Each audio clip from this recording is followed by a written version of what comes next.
السلام عليكم. عاملين ايه؟ وحشتوني جدا. لو بتحبي الليمون المخلل اللي شكله يجنن وطعمه وريحته اللهم بارك جميلة وتفتح النفس، استني شوفي الطريقة. بإذن الله متأكدة انك انت لو جربتي تعملي الطريقة دي مرة مش هتبطلي تعمليها تاني، وهقولك كل تفاصيله بإذن الله معايا في الفيديو. يلا بينا نبدأ في الوصفة. معايا 2 كيلو ونص من الليمون. هبدأ اللي انا اقطعه 4 زي ما احنا شايفين كده، ومش هوصل بالسكينة للآخر خالص. ببطئ معاكي الكاميرا عشان تشوفي التفاصيل، وهعمل معاكي كذا واحدة.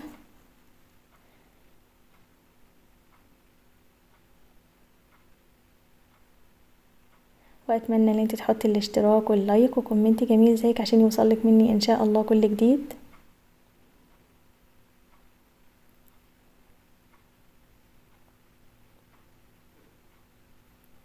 امشي على الطريقة دي بإذن الله، متأكدة ان هي هتنجح معاكي من اول مرة، والطعم ان شاء الله بإذن الله هيبقى يجنن. معايا حلة على النار، بعد ما قطعت الكمية كلها حطيت مية قبل الغليان. ما غلتش معايا لسه. قبل الغليان هنبدأ نحط الليمون زي ما احنا شايفين مع بعض كده. ولازم الليمون المية اسفة تكون مغطية الليمون.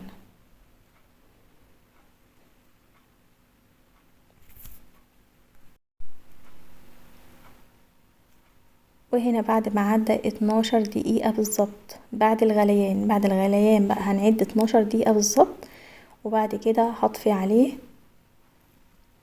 وابدأ اللي انا اشيله من المية واسيبه لغاية ما يبرد تماما. مش هحشيه بالخلطة خالص الا لما يبرد معايا تماما. هصفيه كده زي ما احنا شايفين كله من المية واسيبه على جنب ينشف. طبعا صفيه من يعني حطيه في مصفى علشان ينزل اي مية فيه ويبرد معاكي. ومية الليمون اللي احنا سلقنا هنستخدمها مش هنرميها. معايا هنا كوباية من العصفر، جزر مبشور، وفلفل شطة حامي. لو ما عندكيش مش متوفر عندك الشطة الحامية هتقدري تستبدليها بمعلقتين كبار من الشطة اللي هي الحمرا العادية. ومعايا هنا معلقتين كبار من حبة البركة. هبدأ احط كل المكونات مع بعضها، العصفر والجزر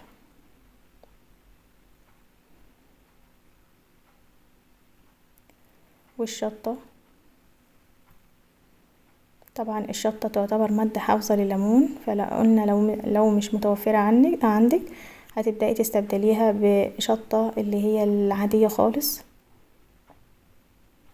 هتحطي معلقتين كبار، وهنا حبة البركة والزيت، وهقلب كل المكونات كويس جدا مع بعضها. ومعلقة كبيرة من الملح، معلقة واحدة لان لسه هنضيف على المية اللي هنزود بيها الليمون هنضيف عليها ملح. خليكي معايا لغاية اخر الفيديو وان شاء الله باذن الله. اتمنى ان الوصفة تجربيها وتقولي لي ايه رأيك فيها. هبدأ اللي انا احشيه بالطريقة السهلة اللي احنا شايفينها دي. احشيه كله بنفس الطريقة اللي احنا شايفينها مع بعض دي، وتقفلي عليه كويس. هتحطي الخلطة وتقفلي عليه كويس.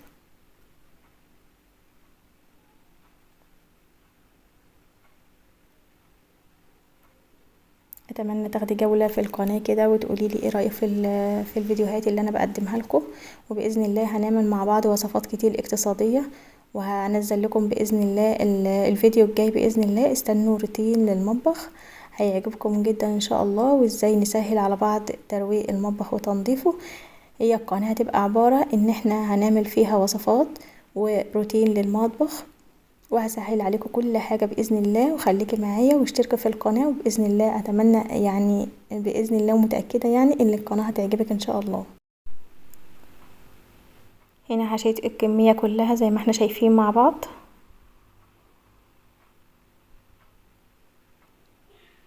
هبدأ اللي انا اعبيه في البطرمان.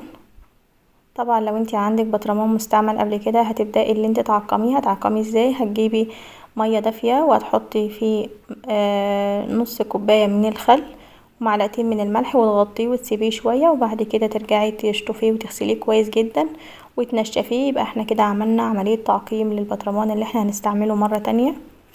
هبدأ ارص الليمون زي ما احنا شايفين كده، منسيبش فراغ بين الواحده والتانية، وهعمل الكميه كلها زي ما احنا شفنا عشان وقت الفيديو.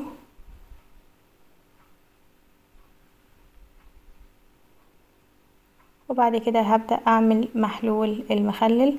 معايا معلقه من الشطه،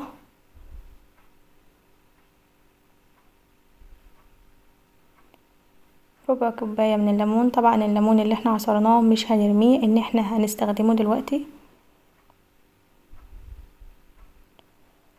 كوبايتين ميه من الميه اللي احنا سلقنا فيها الليمون، طبعا دي تعتبر مادة حافظة لليمون.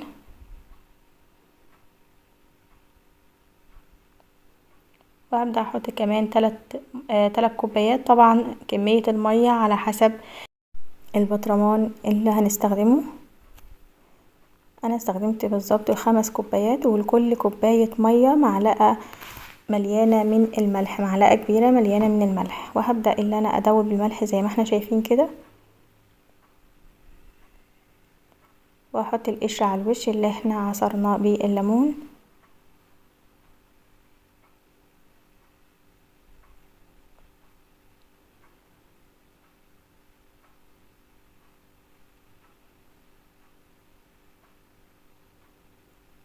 انا حطيت القشر على الوش زي ما انا بوريكم كده. وبعد كده هبدأ اللي انا احط المحلول اللي احنا عملناه مع بعض للمخلل.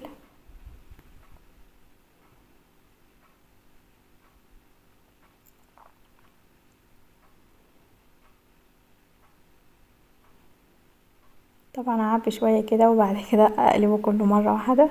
انا بوريكي بس بتحطيه ازاي. ولازم المية تغطي المخلل زي ما احنا شايفين كده مع بعض. ايه رأيكم في الشكل والطعم؟ ان شاء الله هيبقى حكاية بإذن الله. وطبعا هتفتحي عليه بعد 10 ايام. هنا معايا ربع كوباية من الزيت، هحطه على الوش عشان يعتبر مادة حافظة كمان، ومش هيعمل ريم معاكي خالص. وهنا هغطيه بكيس كده واغطيه كويس جدا، اقفل عليه كويس جدا علشان ما يدخلوش هوا ويعمل ريم معاكي.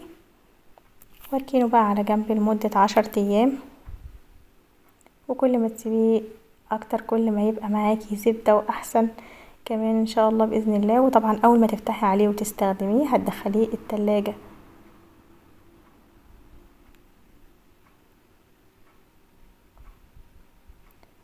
ايه رايكم في الشكل؟ ما شاء الله الشكل بيتكلم عن نفسه، والطعم اللهم بارك حكايه. وطبعا ظابطين الملح بتاعه والشطه، فمش حادق خالص ولا هو حراق خالص. طعمه ما شاء الله جميل جدا. امشي بس بالخطوات دي هيطلع معاكي ان شاء الله، متأكدة من اول مرة زي ما احنا شايفينه مع بعض. وقوليلي ايه رأيكم في الفيديو، ولو عايزين وصفة اعملها معاكم قولولي في الفيديو في الكومنتات، وانا ان شاء الله باذن الله انفذها معاكم. واشوفكم في وصفة جديدة وفيديو جديد. وما تنسوناش من دعواتكم يا حلوين، وما تنسوش الصلاة على النبي محمد صلى الله عليه وسلم. والسلام عليكم ورحمة الله وبركاته. مع السلامة يا حلوين.